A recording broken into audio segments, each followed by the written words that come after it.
Everybody, welcome to the question and answer for the film Collar at the Kapow Film Festival. We've got a phenomenal cast and director here today. The film, the director is Russ Emanuel, got Sean Gunnell, Jennifer Durst, and Michael Ray, who did a phenomenal job in this film.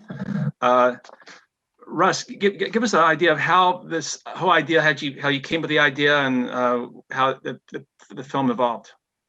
Well, I wish I could take credit for that, but that goes to Troy Gabaldon, who's the producer and writer. And what happened was Troy and I met at another film festival. We both had film screening there. My film was the feature Occupants, which, by the way, Dave, thank you for awarding Occupants a couple of years ago. Just want to say thank you for that. It's a Kapow winner, I remember. Very good. Yeah, I still have the VHS tape. Back there. It's called a Kapowie. The Kapowie, yes. It's gold plated. It's beautiful. So my Kapowie's back there. But yeah, we met at another film festival, and what happened was we just got to talking, and he saw Occupants, and he's like, you know what, would love for you to direct this, which I was very honored because it's not every day that another director asks you to direct his own script. And I read the script and going, oh, this is brilliant. It has a very nice twist and all that. So that's how that started. He already had ideas at this point for casting. I think he knew, I met you too, Sean, at that one festival, if I'm not mistaken. Yeah. I forgot which festival it was, but we did meet, and then he knew you, Mike. And so what happened was I said, okay, let's, get them together. This is, of course, pre-COVID days where you could actually physically meet. There was a time back, I remember stories about that time. What is that? Yeah, it was in the olden days called, 2017. So wow, it seems so. So we met at Troy's place, and we just went over the lines, right? Sean and Mike, and it was supposed to be on a bench. So what I like to do in I guess for rehearsals is have physical props. In this case, it'd be like a bench, right? I mean, we didn't have, it was we did this interior when we did the rehearsals. So. We just went over and and we had you two sit down. We went over the lines and then we made adjustments. I'm going, well, what if you stand up, or what if you remember that? I think with you, Sean, right? I was like, well, why don't you stand up? Why don't you go behind him? Yeah. Let's see if that works. And that's how that came about. It took the three of us, and with Jen, I knew Jen from that film Occupants. Jen actually is in Occupants, but she plays the hand model, the hand, you call her Evil Hands in the film. Do that again, She is Carlo Annie's hand in the film. So, Jen and I, we go way back, and I love Jen. So I love you too. The film. Yeah, and that's how, we cast her. So that's awesome. How that came about. Beautiful. Now, in the film, there was a lot of references to religion, and it was kind of not anti-religion, but makes you think. It's really a deep film. It had a lot of levels to it. Can you comment on what message we're trying to get across in the film about? Well, I mean, for me, the way I grew up was, to respect everybody, to respect all religions and whatnot. So, for me, that's what I got out of it. I know Troy himself, he calls himself, I think, a lapsed Catholic. That's a term, right? Yeah, I think that's what he calls himself. So I know what Troy was going for. What I got out of it was, there was that one scene that you see, Buddhism, Hinduism, Scientology, and whatnot. For me, it's everybody. Respect for everybody is how I look at it. So that's what I got out of it. I was looking at. Basically, the tall man and the priest, and even Beatrice here, Jen's character, as just, people who, I guess, believe in certain things, but, but there's a twist to it, right? Each one of these characters has their own twist. The tall man turns out to be, can I say it? I don't know if actually, some people might not see the movie, so okay, I'm not going to spoil it. Anyway, so there you subvert expectations. And I think that's what I got out of it, you know. Right. And I come from a background of, you know, respect everybody. I went to a international school in Japan, you know, so I Because was you're around born here, then you everybody. traveled, you grew up in Japan, then you kind of Yeah. grew up all over, right? Yeah, I went to an international school called Canadian Academy, which by that point was not Canadian. It was just a school for everybody. So I was around everybody, literally everybody from around the world. So that's my, you know, my background. So that's how I go about, you know, when I was directing color. In the film, you brought out more points that, you know, if I was born in Mhm, Israel, I'd be Jewish. If I was born mhm, in, you know, mhm, the South, I'd be probably, you know, mhm. Baptist. If I was Yep. born, it depends on where you're at, what the birth lottery gives you, and that you made Yeah, some. no, I've been around, you know, I have friends of pretty much every religion. So, you know, for me, that's how I look at life, you know, and that's Absolutely, how I looked at, you know, especially that scene that you were talking about just yeah. now, you know. I, I think the more you travel, Yeah. the thing, the more the travel, the more you get to know people, and the less differences we have once you get to know Mhm, people, mhm. for Yeah, sure. it's like you know, I'm a big fan of Star Trek, and Star Trek is very utopic and everybody gets along kind of thing, you know, the Gene Roddenberry ideal. Yeah, You're right. that's You're how I right. look at life. Yeah, and that was released in the late '60s when race relations. I mean, they've never been great, but they were even more severe then. Mhm, And people had a really good very optimistic. Everybody gets together. There's a black lady. She's mhm, what? She's a lieutenant. mhm. So that helped, I think, set the future for maybe a better acceptance of everybody. I love Star I Trek too. yeah, and that's yeah. I try to be. I call myself an optimistic realist. Right. Uh, Yeah. I mean, the film, the cinematography, the score, the writing, everything was phenomenal. The directing was amazing. Both all that, if you didn't have the actors to pull it off, Yeah. um, you wouldn't have a film. No, And, yeah. and This cast yeah, is amazing. that crazy. And I like how you guys set everybody up. Um, Mike, can you tell about how it was for you as playing the priest? I mean, how you start the film off, and can you just talk a little bit about what was it for you? Man, it was like one of the best experiences of, you know, that I've had in acting, you know, being able to do a role like this because it was outside of the box that I do. And I remember, you know, just to give my history, occupants and Jennifer and Sean and Troy all knew each other at that film festival. I came in through backstage. I actually auditioned and sent in a video submission for the role. And I think the first time I met Russell and Sean was at the actual reading that we did. It was like I had submitted it. I think, correct me if I'm wrong with Russell, but I think that was the first time that I met Sean, and it's first time I met you, and we actually did the reading. But prior to that, when Sean sent me or not Sean, but when Troy sent me the sides for the video, it was just a small portion of it, so I didn't really know what the whole story was. And then when he responded and he wanted me to come in, he told me more about the role and what the dynamics were as far as the priest and, you know, and all that. I won't give away the story. So I had to make a decision. I had to confront a few people like, hey, man, is this a role that's going to be good for me? I mean, is this going to be something that I should do? I mean, it's kind of real controversial. And everybody told me, absolutely. These are roles you want to do, you Good know. advice. Good advice.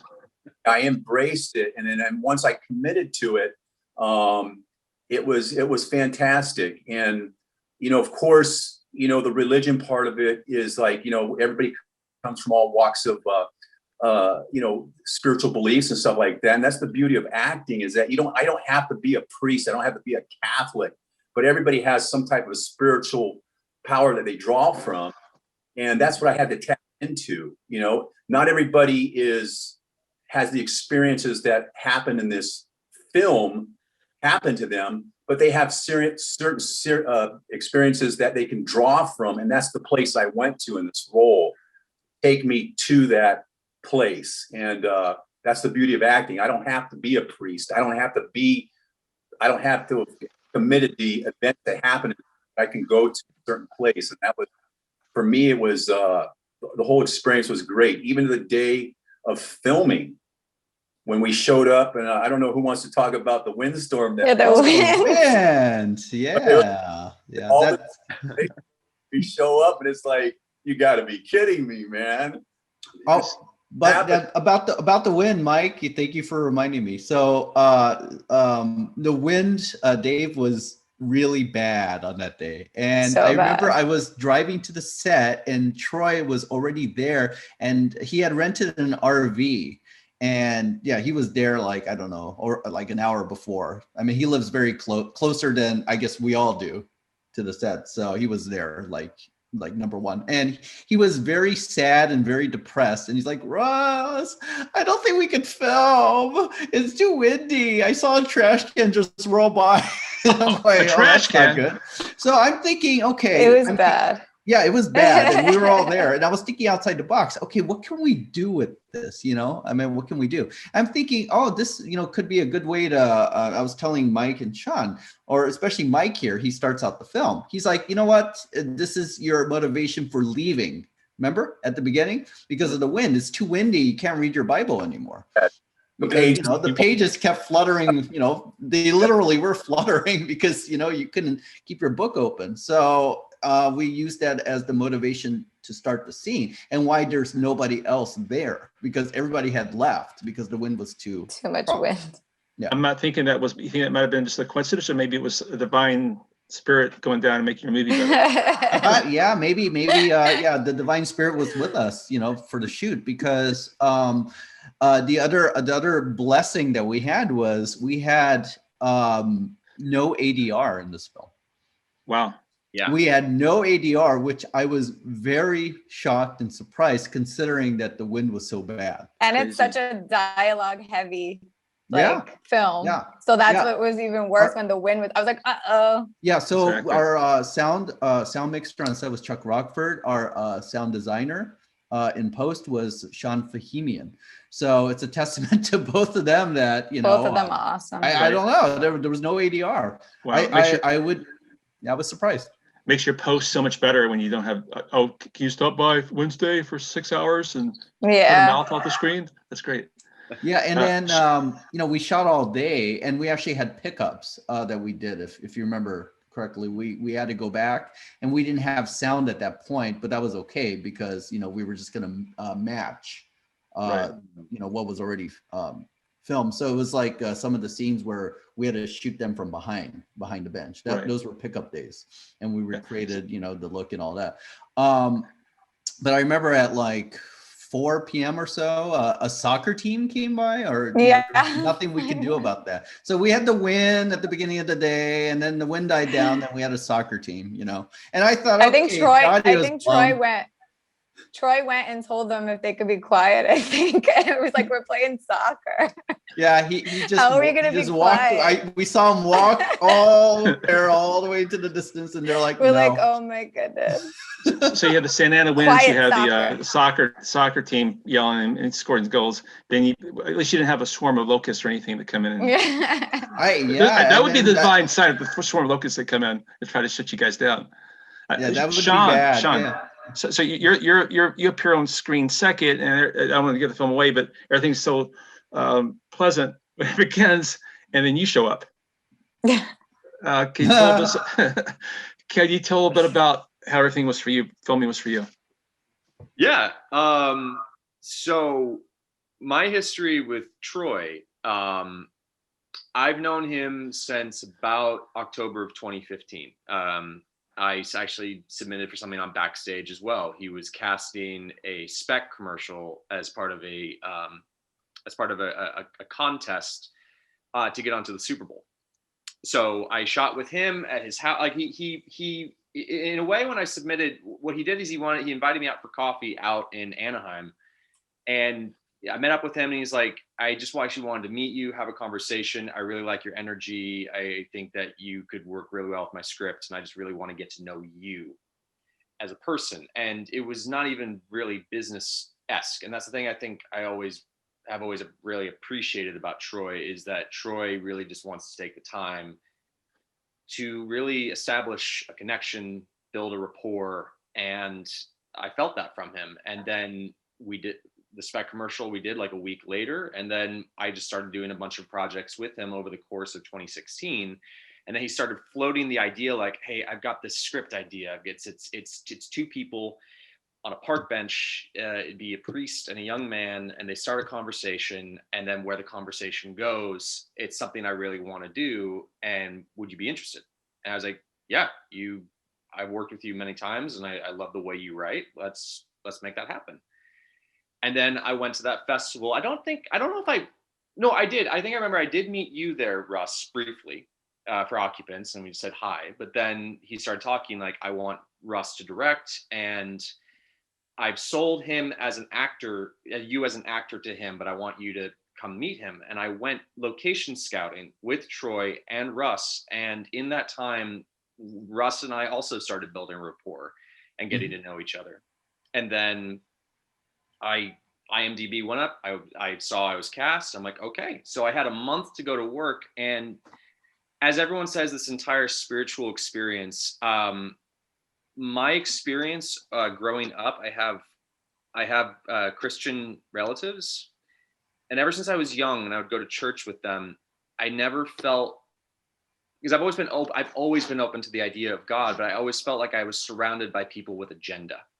I felt like I was surrounded by people who wanted to take pieces of the Bible and use it for their own benefit, for their own what their level of comfort. And so because whenever I was around religion, I always felt like I had this skewed and unfortunately negative experience of being surrounded by people who had faith. The way I approached this work, the way I approached my role was about that. Like, what does God mean to me?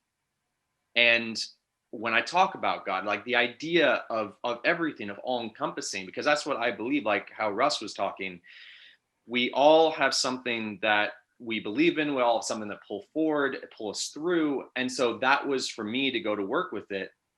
I just wanted to figure out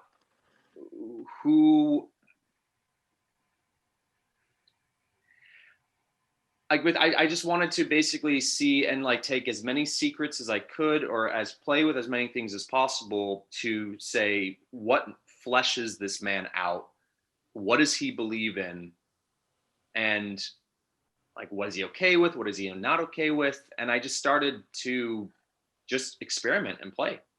Wow. And I think that's the thing, is I didn't want to hold on to one thing. I think I wanted to allow me as the tall man to continually evolve. And I also took personal accounts from family members who I remember very specific stories that really hooked me. And I was like, if I could actually fictionalize this and actually address it, I want to do that. And so that's really kind of where I went about with playing this role. You put a lot of elements to your acting, because this character you play has so many layers, and I don't want to give anything away, but there's a change in the character that slowly changes, and it's fascinating to watch on screen. You're very watchable, and did a great job for that. Thank you. Awesome. Jen, you come on toward the kind of the latter part of the picture.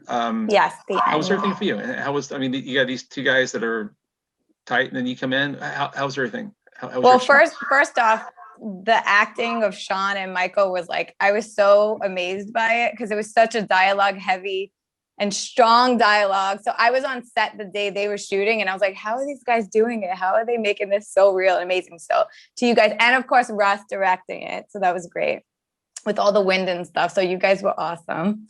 So I was honored to be a part of the cast. And then I shot another day, and we shot the confessional. Oh, am I blowing up a spot right now? You kind of blew it, but we have to talk. She didn't say anything. We have to talk about that, because I'm from Brooklyn. I'm Italian, and I grew up Catholic. So it was kind of like the perfect character for me.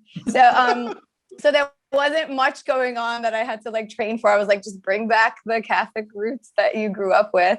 And so it was like really fun to play Beatrice, and it was great working with Sean, and we were in like a tight area, but it just became really real. If you look at the set, it looks different from what you're seeing on screen. So it was really great to work with Sean and Russ, and even Troy was there helping out, and it felt real. It felt like I was really there.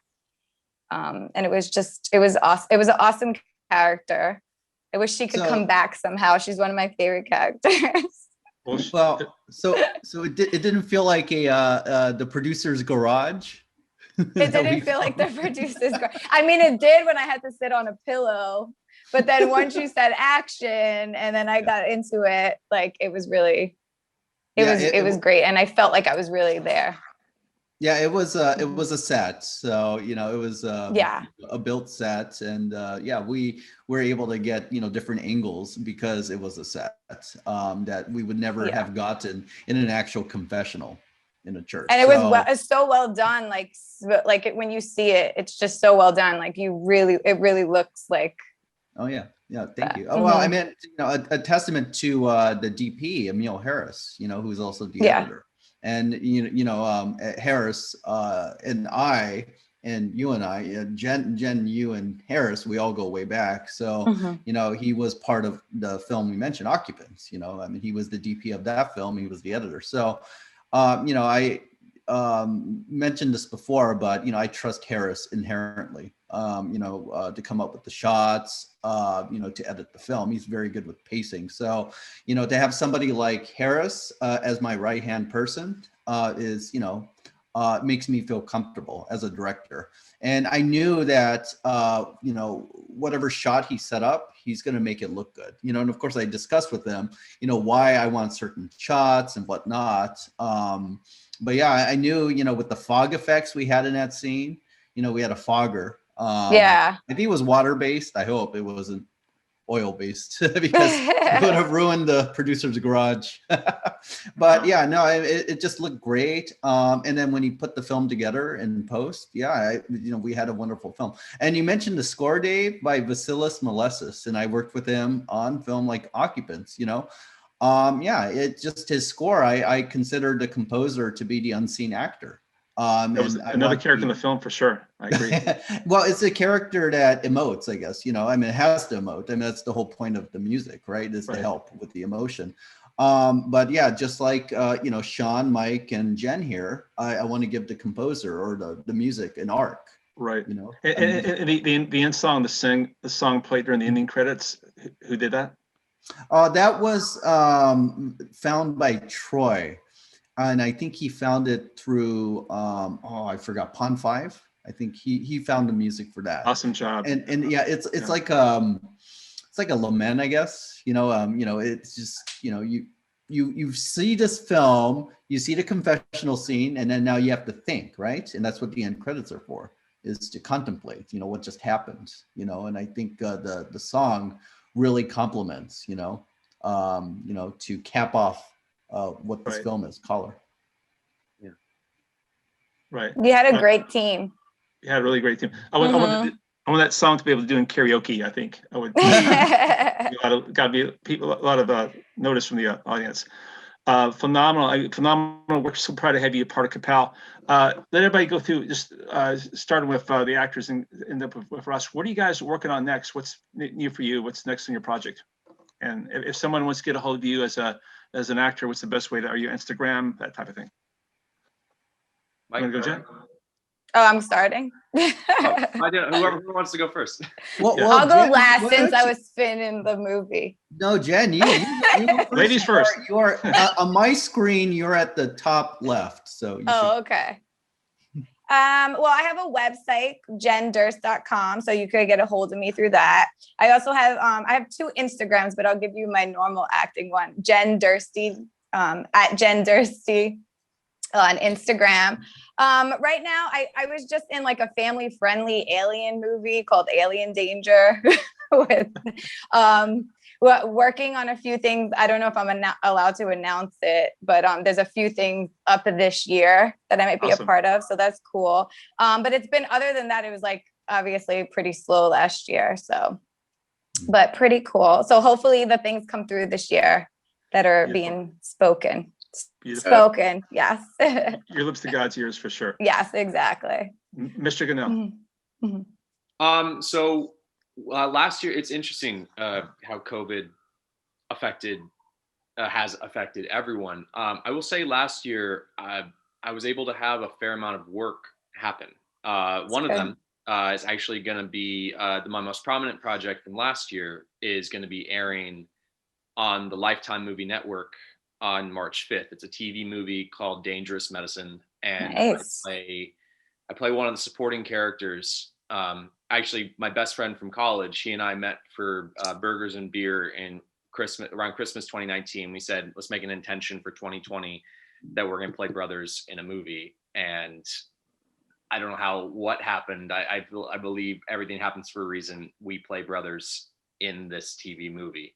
So it's like, thank you for that. So that's coming out on March 5th. Last year I was able to do a couple of indie feature films, an industrial, and I was able to book work for a short film that will film in Michigan once the director takes care of everything with pre-production that he's handling right now, and one music video. And that's just kind of what's on my plate right now. That's all. Awesome. And That's it. That's it. Nothing else. Trying to just Slacker. I honestly being able to work. I mean, I just want to be able to work as we all do. We all just want to be able to work, do what we love, and I'm grateful for what's happening. And if people want to get in touch with me, my website is my full name, SeanAlexanderGannell.com. And people can also find me on Instagram at Sean_Gannell, and the website and Instagram has all my contact information. Beautiful, beautiful. And Father Mike, how about you? Yes, I'm old school, so I'm just going to throw it out there. My phone number is 32. Or if you need me for a role, call me. Answer. Say the number again. You got cut out. Say the number again. 323-337-6604. I take all calls. Old school. I love that. I love that. Yeah, like everybody said, 2020 was a real interesting, weird year for everybody. I was fortunate. I probably auditioned like 3 roles, and I booked 2 of them. One was for a film, SAG feature film, directed by Dastan Khalili, which is going to be coming out in March. And I played a warden of a prison, and it was really a lot of fun. I have another role that I booked that's going to be filmed. It was supposed to film in February, but they pushed it back a month, where I play the professor of a university. You know, and you know, for me, it's all about the journey. You know what I mean? For me, it's if I get wrapped up with, you know, what I'm booking, and I start getting into fear and stuff like that, my job is to prepare myself, and that's the journey for me. That's the excitement. Is what do I need to do to go to the next level? You know what I mean? What do I need to do to connect with the industry, with actors and stuff? And that's something that's not very easy to do with somebody like myself, who is kind of like a kind of a laid back kind of guy that doesn't want to really engage. So, you know, it's exciting, and it's all about our mindset as actors, as directors in this industry. We have to constantly have that positive outlook and that positive energy that we're going to succeed and we're going to do what we have to do. I'm excited about what's getting ready to happen. I don't know what's going to happen, but man, I feel it. That's the best part. It's going to happen. Amen, Mike. I think we all have to do, whether it's Jen, Sean, Russ, or anybody out there watching, man, you have to commit to this thing, have to enjoy the journey, because if you get caught up with the rejection, you get caught up with, I had a guy tell me one time, I hope I'm not talking too long, he said, you know, actors experience more rejection in 1 year than most people do in a lifetime. But we can't focus on that. We got to focus positive. That's great advice. That's great. Mike, great advice for that. The growth and everything about it. And I'm excited about 2021. I'm excited to be here today with Jen. I haven't seen Jen. I know. Right. Sean and Russell. It touches my heart to be here today with you guys and you know, reflect back on the caller. And do I have time to say something about the filming day? Are we running out of time? We're out of time. We're kind of out of time. Yeah. But Russ, really quick, what are you working on? Well, just before I go on, happy birthday, Jen. Oh, thank you. Want to say happy birthday. I would say let's do a Zoom birthday call, but a birthday song, but those never go well, so we won't do that. Let's skip that. And if I sing like karaoke, I'm tone deaf, so I don't think you will. Thank you. So- And Sean, by the way, just before I go on, I just realized your initials are SAG. Yeah, Okay, I love it. I've always dropped that at people. These are my initials, people. It's fate. Yes. Okay. But yeah, I'm working on it's a horror feature called Staycation, and Jen was part of the shoot that we did in November of last year. Talking about COVID, we did shoot during COVID, and COVID restrictions, as Jen is very much aware, is really expensive. Yes. But yeah, no, it's going to be I'll just say it's a zombie horror feature. And we have Olivia d'Abo of Star Wars: The Rise of Skywalker, Star Trek. She's our big star. And we have Sean Kenny of Star Trek: The Original Series. He was crippled Captain Pike. We have Eileen Dietz of The Exorcist. She played Pazuzu. We have Tracy Coco. She was a regular on The Next Generation as Lieutenant J. And we're going to be filming some more stuff. And I think Sean and Mike, you know about this. And this is something that all of us will be talking about. Trust me.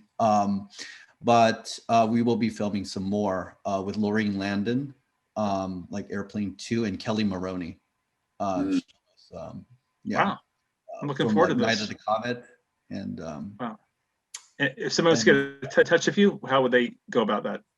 What's that? I'm sorry. If someone was going to in touch with you, how would they go about that? Oh, my website is russem, M as in Mary.com, which is really a combination of my first and last names, Russ Emanuel, russem.com. And maybe you guys gang up on Mike here and let's get him a website or put him on Instagram. Yeah, we'll get you on Mike, Instagram. you don't have a website? It's funny because I just talked to somebody the other day. I said I got to get a website.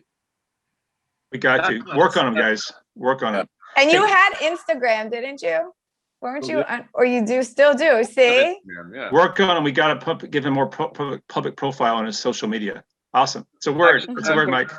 Quick question to you, Dave. You with the Instagram for Kapow, just to what I'm thinking is that if you run that, I'll just forward all the pertinent information that I do have, just in case, just to have down in writing, so that you have that to share with whoever you would. Awesome. Like. And thank you, Sean.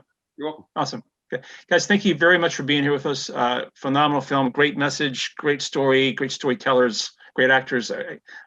Phenomenal film. We're so proud to have you in our festival. Thank you. Thank you so much. Yeah, it's Kapow is, Kawow. And that's a bad pun, but no, thank you so much. I really, I'm very appreciative, Dave, of having Color in this festival. I really am. So thank you. We're proud to have you guys here. I just love that. Honored to be. Thank you so much. And yeah, Jen, Sean, Mike, I love you. So Love you for too. being part of it. Wow.